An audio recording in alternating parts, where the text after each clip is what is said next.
Joseph, what's up, man? How you doing today? Doing amazing. Thank you for having me today in this podcast. Honestly, looking forward to it.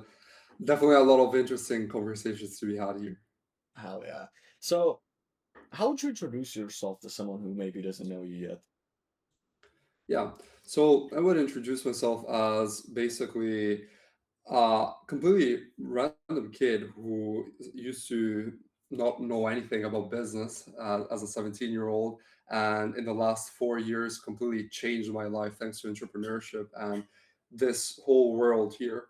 And now, basically, running a six-figure per year AI company, which it's myself and my business partner that we're running, and we're heavily involved both in the AI sphere but also in politics. So that's kind of in a couple of words if I were to make a summary of myself. Graduated university with studying European and international law, and now fully dedicated to business and politics.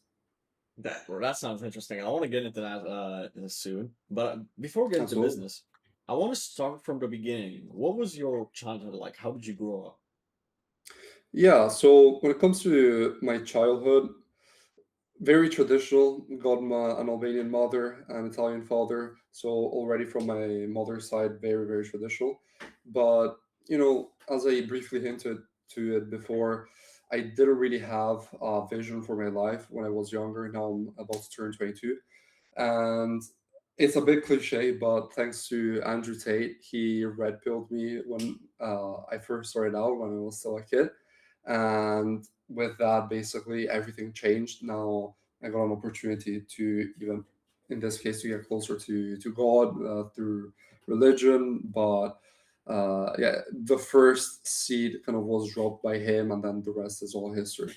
So Mm. definitely a kid who didn't really have a path for himself, but I figured it out as I went on. Mm. So, before you got into entrepreneurship, did you work like many 9 to 5s, like maybe some jobs? Yeah, I did. I actually, before entrepreneurship, no, but because I was 17. But throughout the course of this whole last 4 years, yeah, I have. Especially when I was doing my university, I was also working and also running the business, all three at the same time. Of course, even training and doing everything else, but Yeah. primarily that. So yeah, I worked as kind of a bartender in this Mm. restaurant. That was my only brokey job. Yeah. Usually I find that like as soon as you make like your first few $100s online, like in a month, it's like then you go to your job with this steady stuff. I'm gonna pay $10 an hour. What am I doing? And then that like fucking drives you to like replace the income from the job and then go all on business. But I feel like before you make like your first few proper sales in business, you Yeah. still go to that job and you see it as worth it, like the ROI, until you like start making 1K, 2K, 3K a month of business. And at that point, you're like, okay, yeah, I'm just quitting this. It's like I'm going for on this, and you save the 8 hours in a day. Yeah, exactly. You mentioned $10 an hour. The thing is, I was being paid around €6 per What hour. the fuck? Yeah, which for our American viewers is around like $8 roughly. Jesus. Yeah, Yeah. Hey, European pay is a little bit different, to be honest. Yeah, like I hear Americans, bro, they have like in some jobs you have even about like $20 an hour, and I'm like, okay. Imagine if you had that in Europe, but also what you can buy with that money You're here is bowling. different. You're bowling. Technically, for a normal employee, yes, that would be yeah, It is a lot. It is a lot. Definitely. Definitely. yeah. Definitely. So, how would you explain to someone what you do now? Yeah, so the way I would explain it is basically we found a gap in the market, especially in the AI sphere, where there's a lot of hype in. And the easiest way to explain it is that we've built an AI ecosystem which helps businesses scale fully autonomously through agentic AI, meaning that we have fully automated the client acquisition for our clients. So all the things that pertain to acquiring clients, those have been automated. The marketing also has is a factor that has been automated, and then the data analysis. Basically, when AI, there are two very important things that need to be considered in AI. Are you someone who uses AI on a daily basis, would you Oh, say? hell yeah, I use it in my business all the time. Perfect. So you know that if you give it a prompt, the AI is simply gonna get that prompt, execute on the instructions that you told it to do, and that's it, right? Yeah, not perfectly all the time. Exactly. But it's not gonna go out of the scope of what you told it to do. Yeah, And the only way for the AI to fire out to start working is yeah, if you give it a prompt, correct? yeah, yeah, yeah. The difference with agentic AI is that basically the bot autonomously runs, understands context and different scenarios, and based on those different scenarios, there is gonna proactively gather data, analyze it, and take action upon that data, moving the needle forwards in the business for the client in this case. Dang, So that's bro, kind that of the sounds idea. super interesting, honestly. Yeah, Yeah, yeah, I can understand why it has success, bro. I'd be interested in that too. I'm gonna talk to you about that after the podcast, to be honest. absolutely. Did you, before we got into AI, did you try any other businesses in the past? Yes. I started off 4 years ago as a copywriter. That went tragically because now, if there is a lesson that I would want to give to people watching this video is I was someone who was scared of selling a website for $150, and that was my first ever sales call. I literally had my voice was trembling for Mm, asking literally a funnel for $150. I still remember it as if it were yesterday. mm. And if I compare it to what it is today, whereby we're making deals and contracts which are worth over $15,000 per client, it's very, very different in terms of the whole dynamic. Mm. And if I was able to make this change and this progression, then I strongly advocate for anybody to also develop their sales skills because anybody can improve, anybody can actually make it. Yeah, and honestly, bro, I find that when you charge more, just for some reason, it's so much easier to get like a yes or no answer immediately. I'll give an example. For me, Yep, I started with making thumbnails for YouTubers, right? And bro, nice, I would like charge like $10 or $15 for a thumbnail, which is basically nothing, right? very cheap. And bro, some people will be like, could you for 15, could you do 12? Could you do 15? Could you do 10? Could you do $8? They would try to like haggle Yeah, over the price. But now I charge like $55 for a thumbnail, right? Which is 5 times what I charged like a year ago or a year and a half yeah, ago. And people are like, yeah, okay, but how many revisions do I have? They don't try to get the price down. They try to get what they get for the money up. And I feel like, or yeah, some people are just saying that, yeah, I can't afford that simply, right? You get yeah. like a straight up answer. People don't try to haggle about the price. They just like, or people that can afford it. They just are more interested in what they can get into it. So now, Plus the sale is easier. yeah, it is. And what I found is I always don't try to take my price down. I try to give more for the money. Give more value for the money instead of giving less money, right? Or getting less money. 100%. So I found that 100%. working a lot better with people. Yeah, because if you increase the price, then you have a direct correlation with the types of clients that you're going to be working with. Because I'll give you a concrete example. When we were working with clients where we were charging them only $2,000, $3,000, of course, they had a different way of responding compared to clients that now pay us 10 to 15 or even 20,000. Of Yeah, course, the whole dynamic is completely different because when you're trusting a person with $20,000, then of course you're also expected to have even more money, let's say, in your bank account, which allows you to yeah, make these types of payments, which also equates to you knowing what you're doing, being a more competent individual, unlike yeah. the previous one, which is scared to even lose, let's say, the $2,000. Yeah, and also I think that it just builds you better as an entrepreneur because now you have more responsibility, you have more service delivery to do. That builds you better at the service delivery, even if it's more money, right?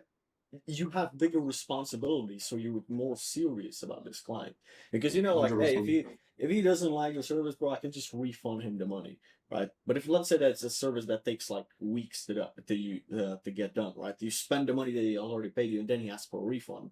It's like a lot of Yeah, money, right? If it's a bigger price, so you don't want to fuck it up, so he doesn't ask for a refund. You got to get better at service delivery, and that just builds you as a yeah, better entrepreneur, in my opinion.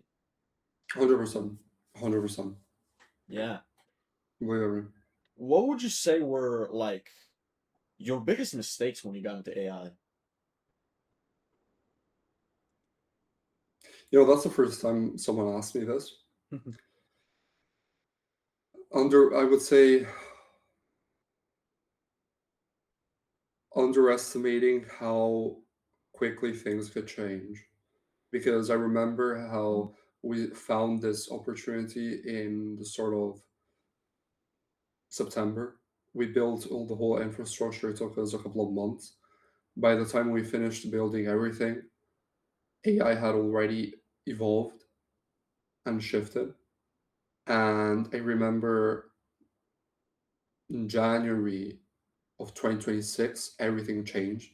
Literally, it's as if you found yourself in a new timeline in the AI sphere because the whole progression and development of that technology there since January up to today has been so exponential and so radical that I am 100% certain that a lot of my competitors went out of business, the ones who weren't able to adapt to all the changes that occurred. Now, of course, we're afloat and we actually got the opportunity to make even more money out of it simply because we capitalized on those changes there, and with these opportunities we were able to build other assets that we would be able then to sell for even more money. But definitely underestimating how quickly this market changes I Mm. would say is the biggest mistake I made I'm curious, what's like the most asked for service that these businesses are looking for the most? in AI sphere. Yeah, yeah. What they want the most, what they need help with the most, or maybe a couple of them have come to mind. I would say there are a couple of things. Boiling it down to one, it would be a bit hard because everybody needs automations, everybody needs kind of something to automate different areas of the business, which are simply venial because you don't want to waste time, especially if you're a founder, you don't want to waste your time with tasks that can be automated in the first place. So that would be hands down the first thing that you would need to consider. But realistically speaking, I would say the other part would be simply the data analysis aspect of it, which honestly not a lot of people are aware of because if they understand that this is something that they would need, then definitely they are going to be making more money. Because I'll give you an example. If they learn how to gather data from clients or from their own business, if they gather all these raw KPIs from the sales calls or from, I don't know, their outreach, the analytics from their content, if they gather all this raw information from their business, they store it in one central database and they have the AI analyze all that data there in the central database, they would very quickly realize all the bottlenecks, all the challenges that they're facing, all the good things that they're doing in the business, and they will figure out how to move the needle forward in the business. Because that's the one problem that people are not able to Mm. figure out in maximizing AI. Because I'll ask you a question. When you're using AI, I'm guessing you're always creating new chats. Maybe you have a Yeah, knowledge base in the back. yeah, all the time, bro. Exactly. So you always gotta give new feedback. You gotta always give more context to the AI, wasting more time. But let me ask you a question. How much more valuable would your AI be if it already knew everything about you, your business, your Yeah, hobbies, everything? yeah. ChatGPT memorizes some chats, but it's like 10% of them. It's not very much. Exactly. So just imagine having one AI which you've trained upon all your business data, all your clients' data, all your marketing Mm. analytics. It knows everything. It knows everything on a daily, weekly, monthly, yearly basis. Yeah, that's all new different game. Yeah, Exactly. That's the yeah. It's system. that would save so much time. Yeah, dang. Exactly. Okay, that makes sense. when you first like got into entrepreneurship as a whole, did you have like any of like we all have haters, right? But any of those IRL haters, like like old friends, family members, fucking girlfriend, whatever it may be. That's a funny question because definitely when I first started out, it was very cringe and strange Yeah. because people would be very skeptical, saying, "Oh, what are you doing? You're trying to work online." I immediately would say, "Oh, yeah, you're scamming. You're doing this, Mm, you're doing that." Which, to a certain extent, could also agree because I didn't know what I was doing. yeah. But at the same time, didn't really have very strong haters in the sense of people literally hating on me, telling me, "Oh, you'll never Yeah. make it here and there." Maybe behind my back they would say that. I don't Mm, know, but definitely it was something that was a bit weird, especially at school. It was a bit strange. So that I would say was the case. Now, in terms of friction that was generated from people, maybe my parents weren't necessarily well versed in this field. They are more traditional in terms of the job, getting a good job, a good salary, a fixed salary. You know that you're gonna have that for the rest of your life. You're good. You're not gonna need to worry for anything. But to be honest, maybe I'm a masochist. I don't know. I like the risk. So knowing that one month I can make more money, another month it's gonna be less, it doesn't really matter to me because I see the mm, potential that can be achieved in the future. So I like looking ahead with that. So mm, to summarize, I would say I didn't really have physical haters that would actively tell to my face, "Oh, you'll never make it." But mm. definitely, maybe behind my back, there would have been some people. Yeah. Yeah, I had some of those to be honest, but Really? yeah, like for example, I dropped out of high school when I was 16, right? Mhm. And bro, like How I old are had you? some 19 right now. You were 19. Yeah, I know I look older. Yeah, No way. I'm 19, yeah. April, yeah. How old do you Turning think I nine. am? I don't know, like 20, something like that, yeah. Yeah, 22 and very soon. Yeah. Yeah, but in high school, right, I had those friends of mine that were classmates. And they said, bro, like, you're so fucking stupid. You're like about to drop out. Like, bro, what are you gonna do? You're gonna work with your hands the rest of your life, right? Uh, Yeah, and now, like, even like a while after, like, look, I was working, for example, at a Tesco for a while, right? Like, fucking Walmart, bro, for like what, like $9, $10 an hour, something like that. And it was shit, right? And one day they saw me there. And bro, I got laughed at, right? Like, yeah, bro, you work out at Tesco, bro, you're gonna work here the rest of your life. But then a year after that, I was like 18. I finally quit that job because I started making a few thousand a month.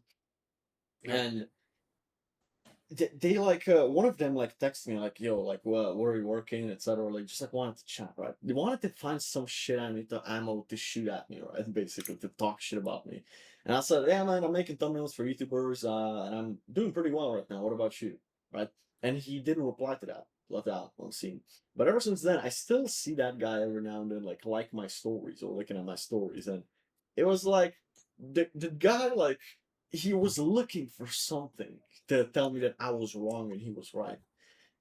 But it's like yeah, it takes a while and they will be right that it didn't work out for a while. They're right. Right now it's not working out. And they will hit on you. It'll be cringe and you'll get laughed at until it works yep. out. And I tell you, it's such a satisfying feeling to know that these people th- they they were wrong basically, but also they're only wrong when it starts working, and for a while they're gonna be right, and it's gonna piss you off. But that's that's the thing that's gonna push you to make it work. That's exactly what I was about to say because realistically speaking, the sweetest revenge in life is achieving success, whether that's going to be with your friends or with an ex girlfriend of yours. Now, when it comes to girlfriends and such, I'm good. Yeah, I'm happy with my relationship.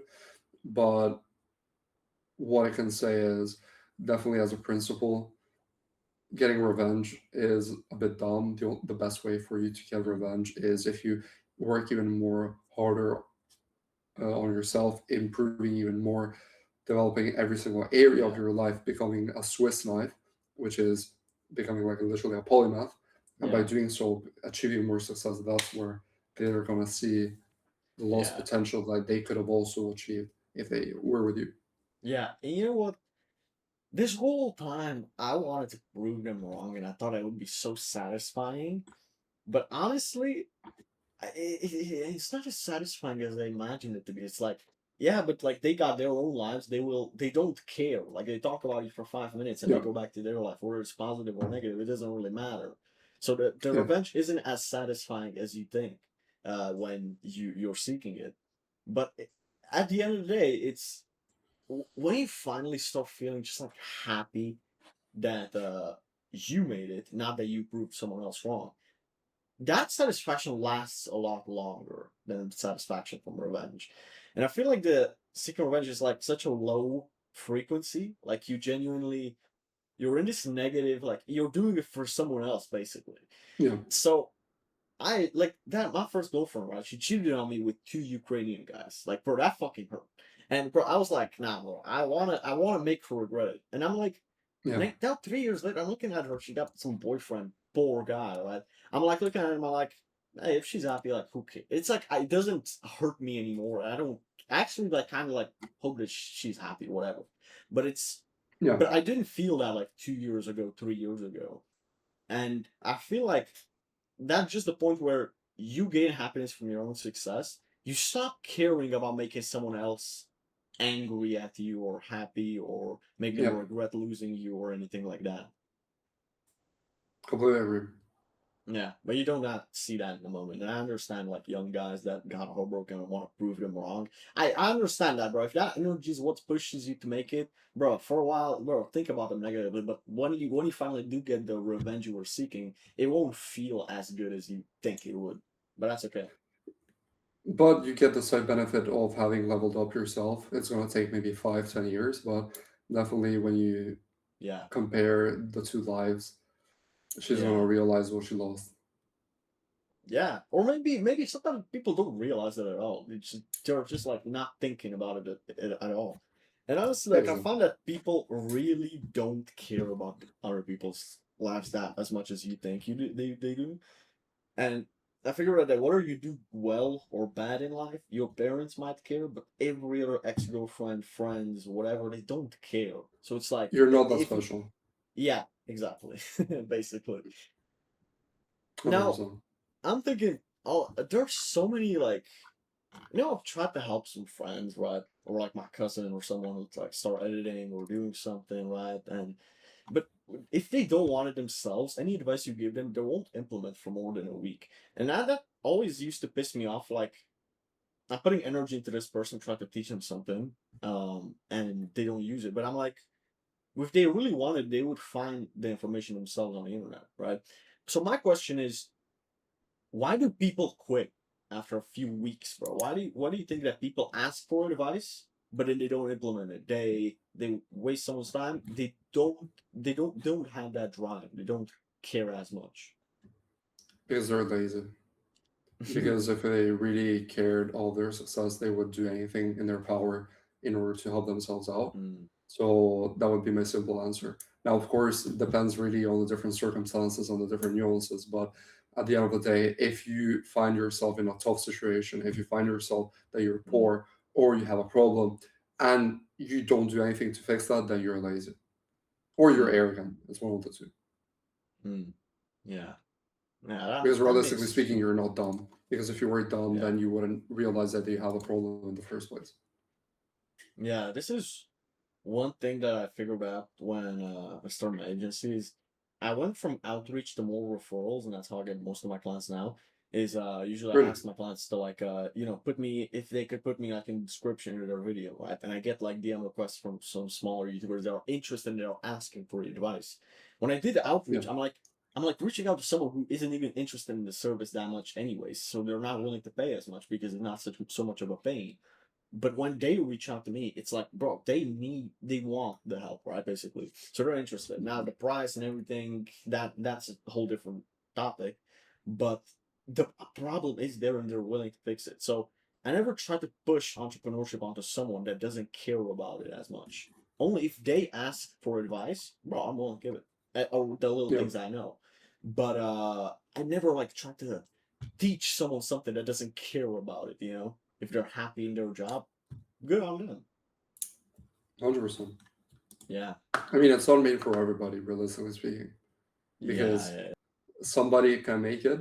Now, I cannot tell you if everybody can make it because I'm yeah. Mm, still in the process of getting there.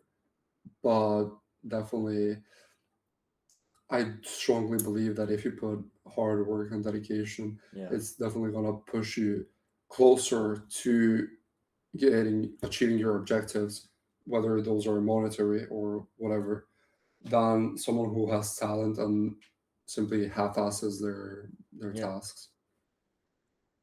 Yeah, it just goes down to how much they're willing to put into it and how much they need it. That's the Definitely. only thing, really, you know?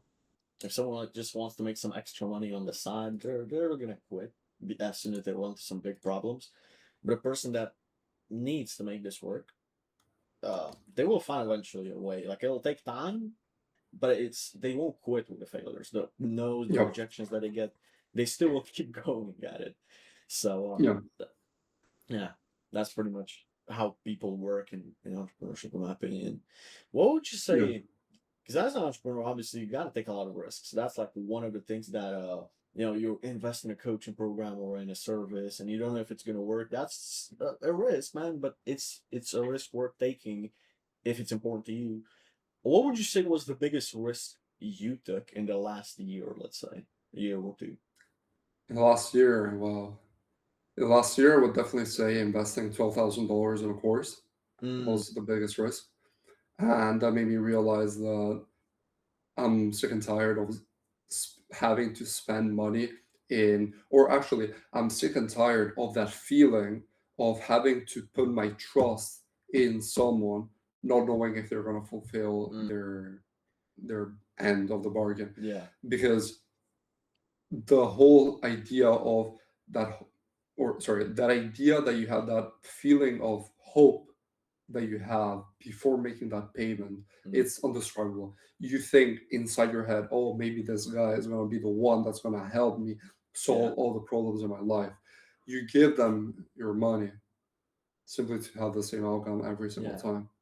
And that's kind of what prompted me to build often in my company, which basically the idea is that you're going to pay for something once and it's going to basically evolve as the mm, business grows. Also, the AI ecosystem is going to evolve with you hand in hand because yeah, when you're gathering all that data, it's improving. So, definitely, I yeah, would say the biggest risk was investing $12,000 in a course. yeah, yeah. It makes sense. What would you say when people? There are a lot of like guys that, for example, hit their first 10K month, hit the first even 5K, something like that, and the next one they make fucking nothing, or like half of that, or they can't keep the momentum going. That's even one thing that I struggle with is Yep. keeping the momentum that you built up and not losing it. How do you? What would you say is the most common reasons why people like don't keep the momentum? That's a great question.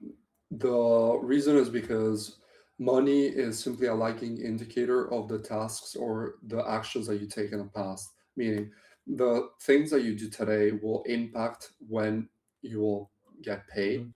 how much you will get paid, and if you're going to get paid in the first place, because money is not something that is going to come instantly as soon as you take an action, because you're not an employee, you're an entrepreneur. So the actions that you're taking today maybe will pay you in 1 month, six Mm, months 1 year, 3 years, 10 years. That's yeah. the first thing that you gotta keep in mind. The second thing is, if you find yourself not having a consistent cash flow in or a consistent monthly recurring revenue, then the problem is in the infrastructure, in how you build your whole systems in the back end, or Mm, your acquisition systems in order to be able to maintain that amount there. mm, So definitely that's also something to consider, because if those are not optimized, then you don't have a yeah. business. You simply have roulette that you're spinning every time, hoping for you to make money. And Yeah. then the third thing is how attached you are to the money in the first place. Because if you get all giddy and happy about making money and you start acting like a child Mm, and you start focusing more on the pleasures and on the money, not focusing on the tasks that led you to make that money in the first place, then that's definitely what's the fastest track for you to lose the mm, money in the upcoming months. mm. Yeah, that makes sense. It, you know what's funny about this?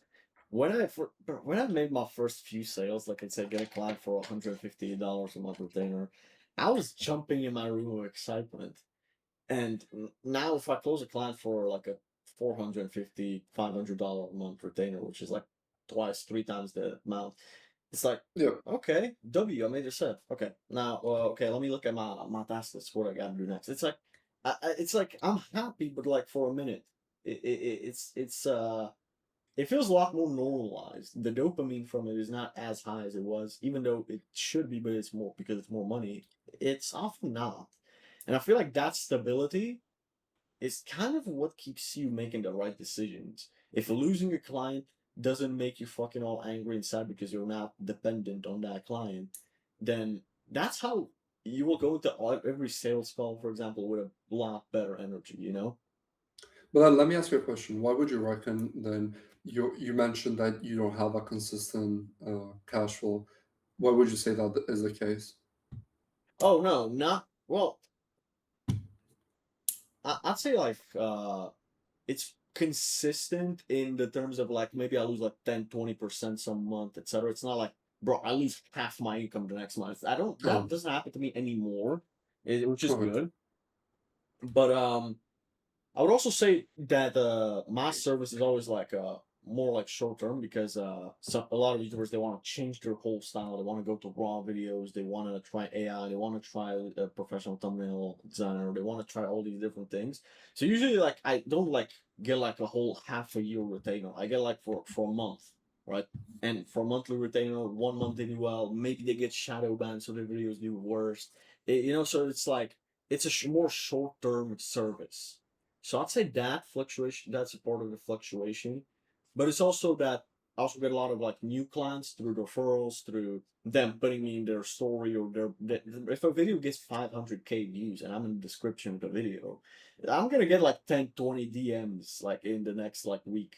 So that's like also a good way that I found like not having to do cold outreach, not having to run ads or anything, because I get like so much exposure through the big YouTubers and we're using that as leverage, right? Nice. That's good. But yeah, but like nowadays, even with AI, like a lot of YouTubers are willing to like just try a lot of different things. And I know this is another thing that I'm gonna be doing in like 5 years from now. I already have a plan for that.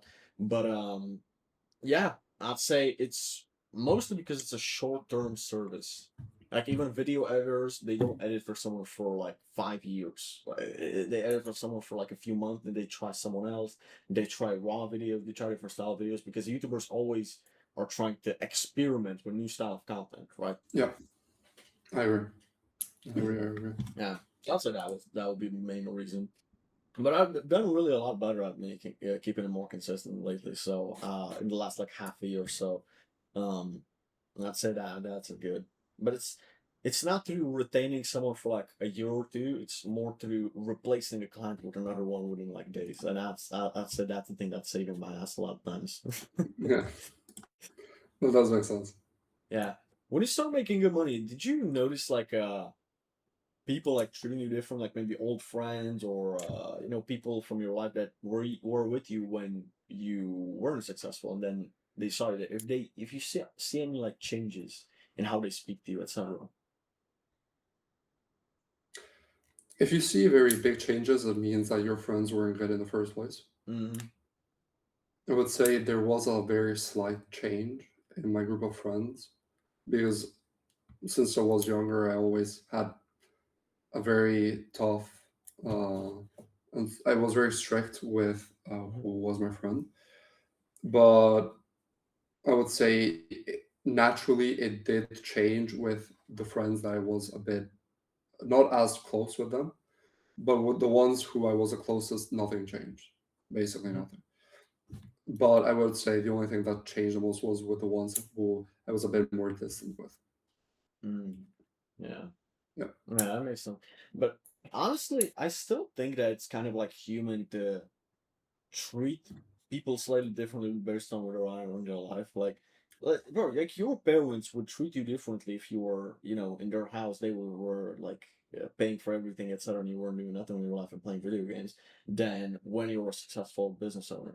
Your parents 100%. might treat you different. Your girlfriend, your friends, your siblings, they will treat you different. And I think that's kind of human. 100%.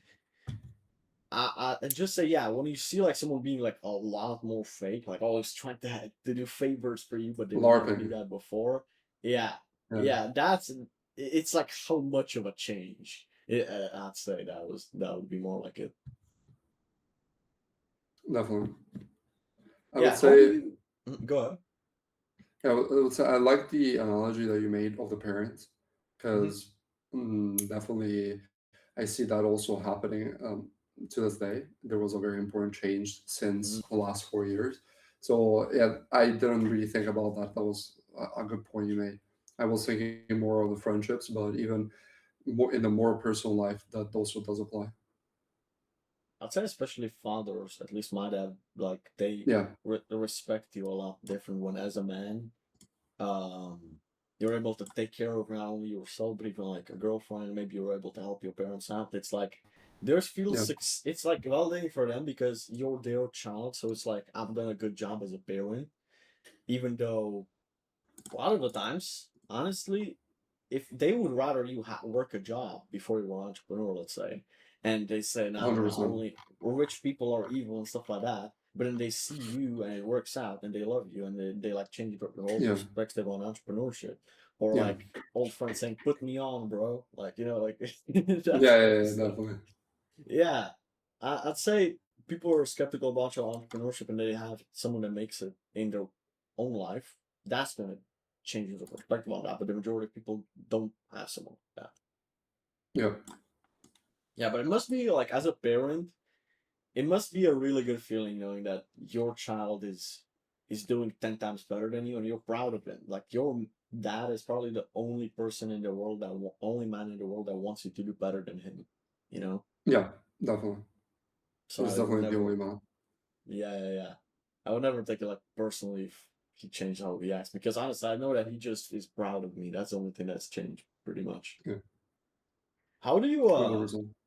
how do you manage relationships with women when you know you're like higher up or like let's say if you have a girlfriend I don't know before you start making good money like how do you is there any like difference in how you manage your relationship? Well, I do believe that relationships, especially, I do have a girlfriend at the moment. They're based on respect. Now, personally Hmm. speaking, I do hold Christian values and Hmm. traditional Christian beliefs. And to be honest, I do believe that for the most part, women are a waste of time. So, especially if you're trying to be successful, they are a waste of time in terms of friendships, etc. But Mm, when it comes to you building a relationship with someone, if you're serious with them, then definitely they can boost you. They can give you a superpower that otherwise you wouldn't have, because female nature has this intrinsic beauty of motivating you, especially if they're the yeah. right person.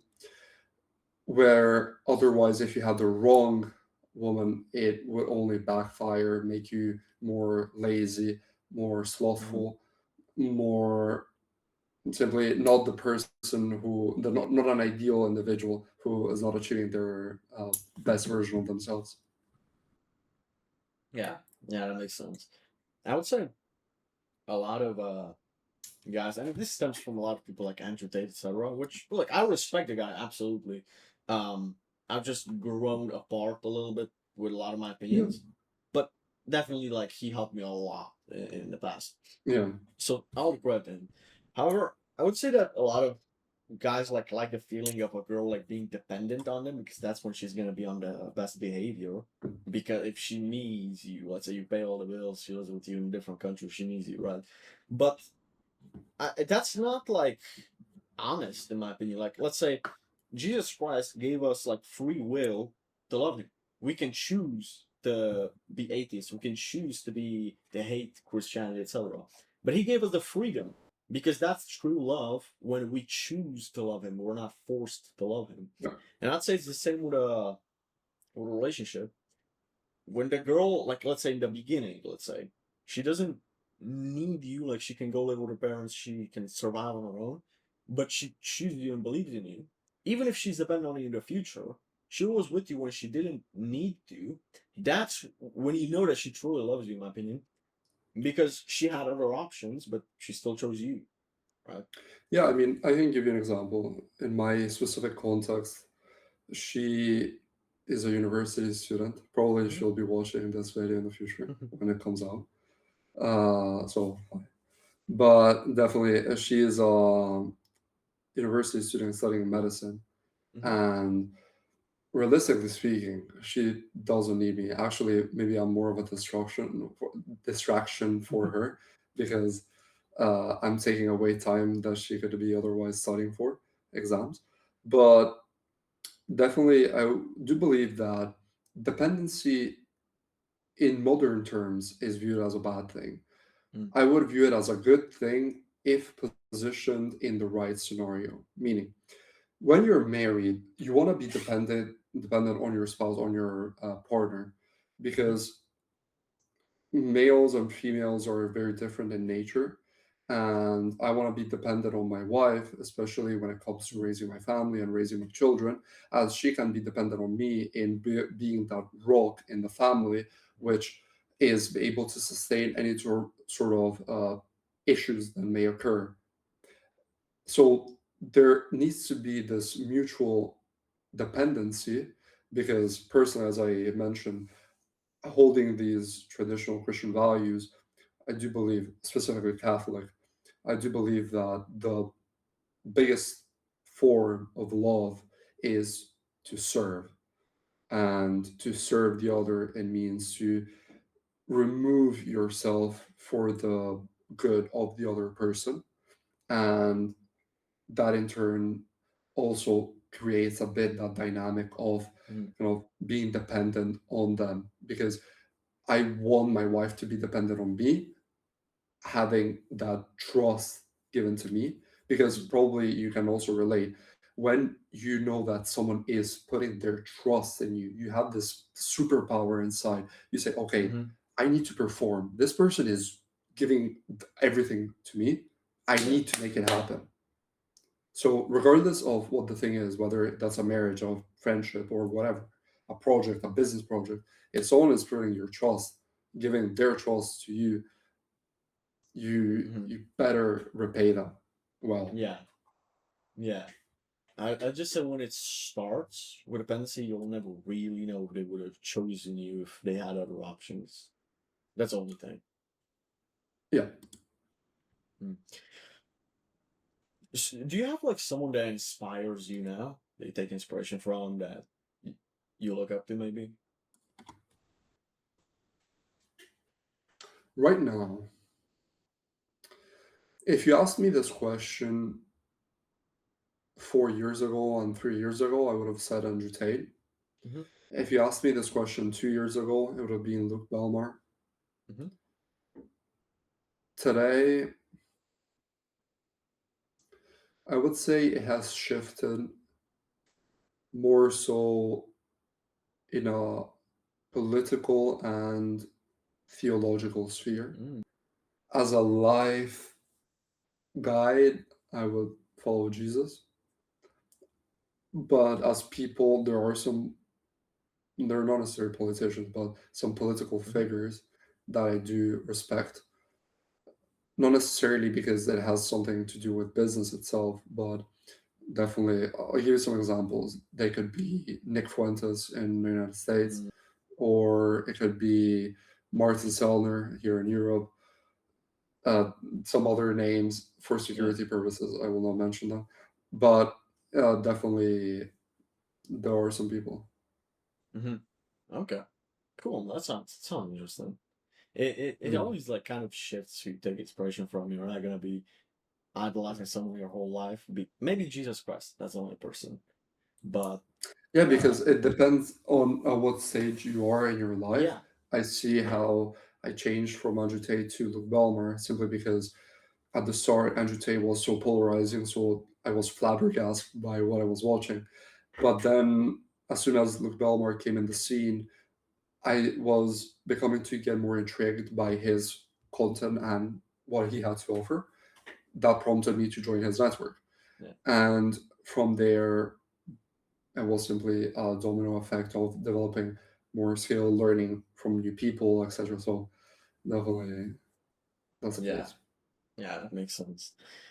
I want to get into some rapid fire questions before we wrap up. Let's go. What's the best and worst advice someone has given you? The best advice, or I got two pieces of advice that I received. One from a billionaire directly, and one which I don't remember. I heard it online. The one that I received from the billionaire was to not necessarily always put a time to a deadline to yourself for when you want to achieve specific things that are out of your control. Example, last year in September 2024, so 2 years ago, I wanted to retire my mother. I said, okay, by the end of the year, she needs to be retired. And he told me, this billionaire, don't do that because if you focus yourself more in the idea of wanting to retire your mother, that mental energy is not going to be allocated to the actual steps that you need to take on a daily basis to achieve that. So if you focus more on the idea rather than on the action steps, you're not going to Mm-hmm. make it. And then you're going to see that you've not fulfilled your objective. You're going to start getting angry at yourself, or let's say Mm-hmm. you're going to get sad that you didn't achieve your goal, and that's simply gonna drag you even more backwards. Whereas if you focus only on the steps that you need to take, that's definitely gonna move you much closer to your goals. I would say that's the first objective, the first advice that was one of the best ones. The second one is taking advice from people who are where you wanna get to. That's definitely very valuable. Mm-hmm. Okay, interesting. Do you have like the proudest moment in your life? If anything comes up to mind.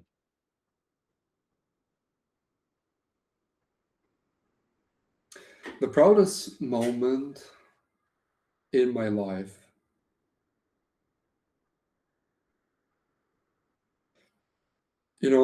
I've got several ones, but nothing crazy.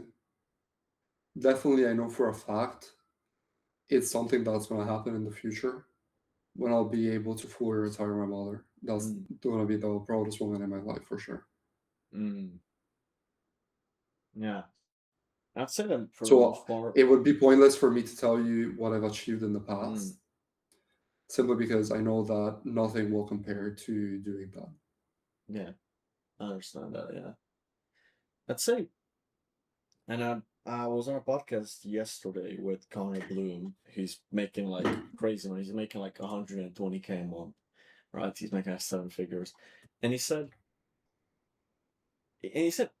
to this question, there's when you make it, when you make like your first 100K month, first 10K month even, he said it's not like a wow moment. It's like not like that euphoric that how you imagine, like I've made it moment. He said it's more like you've gotten used to it that so that it doesn't even surprise you that you're successful because of what you've done in the past.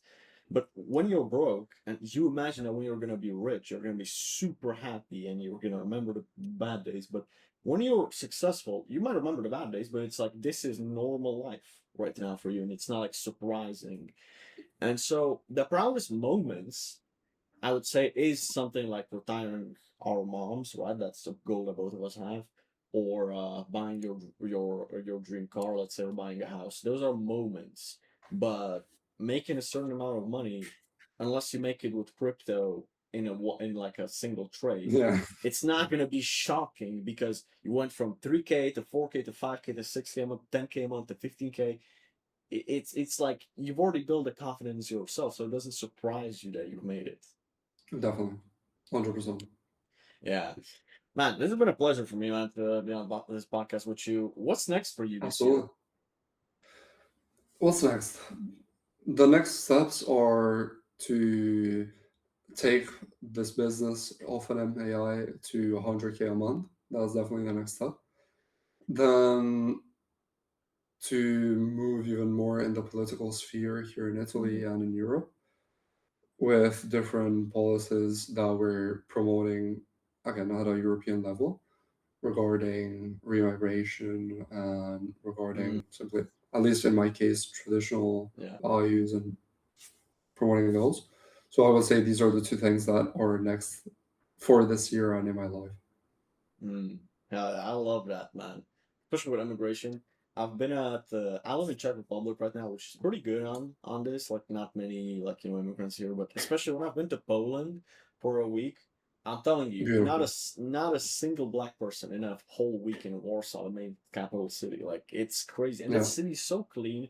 You would let your yeah. daughter go out at 10 p.m. and she knows there's nothing's gonna happen to her, and Don't get me it's started, bro.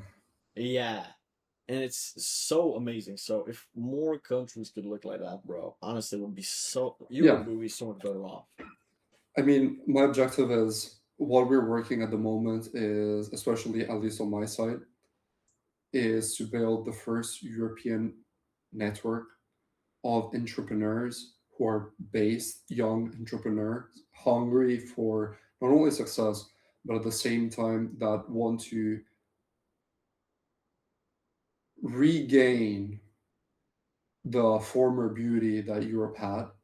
Mm, So what we're looking to build specifically in my case, because that I'm going to be the one responsible for this project, is to build this European network of entrepreneurs looking to make Europe a better continent because a lot of entrepreneurs are moving away from Europe. They yeah, are immigrating in, let's say, the in Dubai, the Arab Emirates, in the United States, or in other areas in Asia.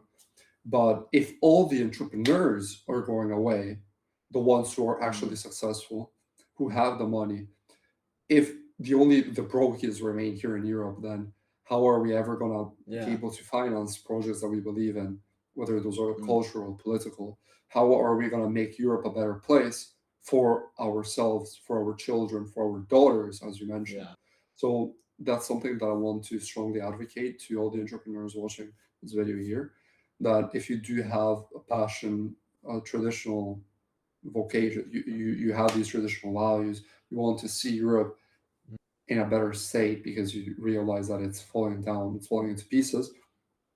Definitely, that's something that we're looking to build. That we're going to be gathering all these people here together. bro. That sounds super exciting, bro. Because for me personally, bro, I still have the idea that or like before I wanted so much to move to Miami. That was like my main goal to live in Miami, right? Because Miami, I had a lot of friends that live there, a lot of my previous podcast guests there for work. But now I'm like, I would love to go there for like 6 months, for a year. But I want to live here. I this is where I want to buy a house. This is where I want to buy more property. This is why I want to raise my children. I want to either Europe Romania is or yeah, Europe is hands down the best continent in the world. I The think United so. States cannot compete. I don't care if there are Americans watching this video. You Americans will never understand how it's to live in Europe, how the culture, the food, Yeah. the woman, everything is 100 times better in Yeah. Europe. Europe is the Yeah. central, is the heart of this planet. Yeah, but Everything again, came from here. Americans think that about America. So again, we won't understand them, they won't understand us really. I just say, bro, if you're an American, be proud to to be American and raise your children in your country if you There want you to. go.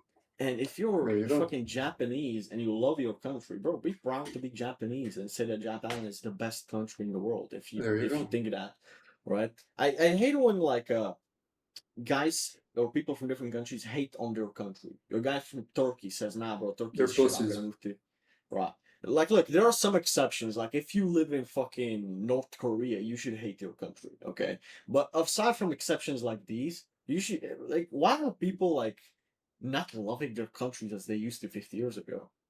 Because you are a faggot, which is easily influenced by propaganda, by institutions and Yeah, social media. yeah, In a yeah, couple of words. yeah. That's honestly that about summarizes. To be honest, I Yeah. yeah, that idea with Miami seems super cool, but it's not a place that I want to stay at. For example, it's like a place that I would be there for like a year, but I still wanna like build my life and my family like in Romania. Like for example, that's my home. Even though I'm in Czech Republic right now, I Beautiful, still want to make Romania, enough money beautiful. to move to Romania and fucking live there. And that's like the goal. And I don't know why people but you know what, again, people will have like their opinions on this as well, so it doesn't really matter that much. Definitely, definitely, definitely. So, man, where can people find you after this podcast? Everywhere on social media, it's Josef Volpin or Volpin Josef, either. And that's my handle for everything. And my website is going to be oftenmai.com if you want to work with me. Okay, man, it's been a pleasure having you on. Thank you for taking time out of your Absolutely. day for this. It's Thank you 1:30 for a.m. giving me for this both of platform. us. Yeah, It my is. pleasure, bro. It's 1:30 a.m. for both of us. So, guys, thank you for watching till the end. May God bless you, and catch you on the next one. Peace.